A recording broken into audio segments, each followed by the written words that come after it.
Welcome back to another episode of Magic's in the Mess, the go-to podcast for ambitious women ready to stop pretending, start aligning, and finally build success your way. I'm your host, Danielle McKinley, speaker, business and wealth strategist, and your go-to problem-solving hype girl. Here, we'll help you unlock powerful mindset shifts, discover your magic, and bring your dream life into reality. Each week, I'll deliver raw stories, proven business strategies, and powerful transformations with industry leaders to activate the magic in you. So if you're ready to ditch the pressure, the performative BS, and the noise telling you who you should be, hit subscribe and let's make some magic. Hey, magic makers. Welcome back to another episode of Magic's in a Mess. I am your messy bestie, showing you that the messy middle actually means you're growing. And today, I want to ask you a question that's been living rent-free in my mind. And that question is being known to be disliked? Is being known to be disliked? Because it feels true, right? When people really see you, when you stop shrinking or performing, some of them pull away. Some of them don't get it. Things unravel. Friendships part ways. You bless and release, right? But what I've realized is that being known doesn't mean being disliked. It actually means being misunderstood. And being misunderstood is not rejection. It's evidence that you're becoming your most authentic self. Okay, so today we're going to talk about why that misunderstanding happens, how your ego tries to protect you, and what you can do to regulate, realign, and return to peace when people just don't get you. Because here's the thing, being misunderstood, it hurts. We're human. It doesn't feel good to not be liked, especially if you are a recovering people pleaser like myself. Because what happens here is it pokes this ancient part of us that craves belonging. And when we don't feel liked, we feel like we don't belong. And sometimes people that don't get us, they start saying things like, you've changed. You're doing too much. Who do you think you are? I don't think you should do that. I think that's pretty risky. And your brain instantly labels that as rejection, especially when it's somebody that you care about or have a long-standing connection with. But what's actually happening is projection. They're projecting their own shit onto you because every person lives in their own version of reality. They're seeing not the full picture of you, they're seeing a reflection of themselves through you. Okay, the mirror effect. So when you're misunderstood, it's not your job to explain yourself into exhaustion. It's your job to stay grounded in your truth, because the more real you become, the more people's filters get activated. And that's okay. All right. So when you trigger someone, that has nothing to do with you. I mean, obviously we want to be good humans, but when you're genuinely just showing up as you and that's triggering for somebody, it's because they're not doing the same, typically. All right. So let's talk about your ego for a moment, because your ego's only goal is safety.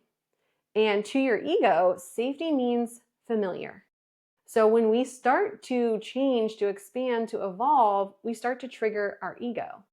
So when you start actually experiencing the expansion by implementing maybe new offers in your business, you're honoring new boundaries that you've been needing to implement for a really long time, or you've done a bunch of work to get competent in your expertise or in what you're offering or in your speaking on stages, and you're now showing up with new confidence, your ego starts to panic. And it might whisper, like the inner voice might sound something like, ooh, feels risky. Or maybe I should stay small. Maybe this isn't meant for me. I shouldn't post that. People are going to judge me for it. And this happens because your ego equates being seen with being unsafe. Okay, but your soul equates being seen with being alive. So if you're feeling the tension between staying safe and being real, that's not failure. You're actually experiencing growth. You're in that messy middle. And you're not losing safety, you're losing smallness. And that's exactly what expansion requires. Okay, so people often ask me, why are you still working so hard?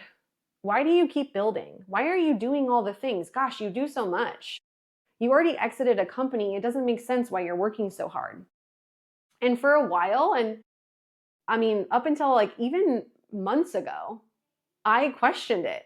I asked myself the same thing. I'm like, why am I doing all of this? Because in my cocoon season, I really had to regulate my nervous system. I was a hot mess express. And so I started asking myself, over these last 2 years, like, is this about proving something? Is this my nervous system that's addicted to movement and being busy? Or is my impact unfinished? And once I realized that it's the latter, everything shifted and started to make sense. What I built before wasn't final. It was my training ground. Every win, every breakdown, every rebuild, it was preparing me for the real work that I'm meant to do now. And once that clicked, I stopped needing everyone else to understand why I do so much or why I'm doing all of the things. Because my life doesn't have to make sense to them. It only has to make sense to me. And I talk a lot about content and what does contentment mean to you. And it's really important that you have a definition for that, because if you don't know what defines content for you, you're never going to feel happy. The goals that you're reaching towards are never going to feel as good once you hit them because you haven't anchored in what equals content. Because when we say things as humans, like, I want to be happier, what we're actually saying is that we want to be more content. Okay, so I challenge you to think through, what is your definition of content? What makes you feel content in life? Okay, so now let's talk about the what now. Because when you feel misunderstood or disliked, it's not just mental, it can become physical. Your body literally feels unsafe. So there's a few things that you can do to bring yourself back to center. And I want to give you these steps because they really work for me. And this is my go-to. So step one, freaking breathe. Get a grip on what is your breath doing? What are your breath patterns and rhythms right now? And deep belly breaths, in for 4, out for 6, tell your body, I'm safe and I'm okay. So when you're really feeling that overwhelm, start with your breath. Step 2, I want you to start to get curious, not defensive, because remember, your ego's job is to keep you safe. So when you're feeling that overthinking and that dysregulation and that anxiety really boiling up, start to train your mind to ask itself, what story am I making up about this? Because that's what we often do. We make things way worse in our head than they actually are. And most pain comes from the story, not the actual situation. And that's why you feel agony over tough conversations, and you put them off and you think about them and you put them off and you put them off, and then you finally have it. And what happens? It's not nearly as bad as you had anticipated in your head. And you say things like, why didn't I do that sooner? Okay, it's the same for anything that feels overwhelming in your life. The sooner you take action on it and shut down the ego from the overthinking and going to worst case scenario and mapping out what's going to happen when you actually can't predict how anyone else is going to respond or react to you, the best thing you can do is anchor into your truth and have the conversation. Okay, so start to get really curious about the stories that you're creating about the situation that feels overwhelming. And then I want you to reconnect with your truth.